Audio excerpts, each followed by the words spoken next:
and we make experiences that we go through in our lives story that we share to others for the purpose of motivation and maybe supporting each other. It is MC Alpha Media, and today we have here kijana tunaenda kupiga naye story na in a few minutes to come atakuwa anatupatia simulizi, how it transformed a skill into a business. So share, tujienjoy, tujinice pamoja. Tuko ready ya karibu sana. Bana, kama kawaida, kama kawa ni MC Alpha again, na leo tuko ndani ya mitaa hapa hivi kwa Njenga, na tumepatana na bingwa ambaye ameturn just a skill into a business. Sasa leo tunapenda tumsikie na tujifunze kitu kutoka kwake.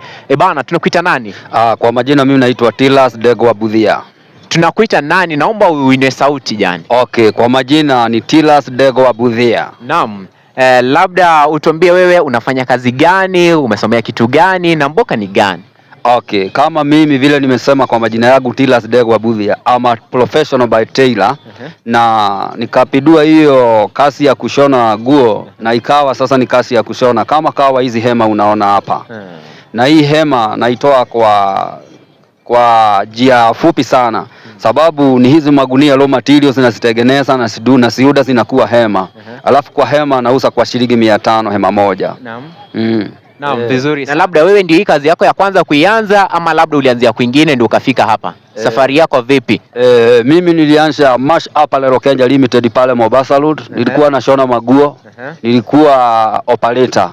Nikatoka hapo nikaenda upanua sana. Nimefanya kampuni mingi za maguo, nimefanya makampuni, lakini nikaona hiyo boka haina maana vile, sababu saa zingine nilikuwa naenda na kosa mpaka fare ya kunifikisha mahali pale. Lakini vile nilianza hii shughuli ya hizi magunia ikawa fiti sana na mimi nikaridhika tu naye na iko bie kabisa.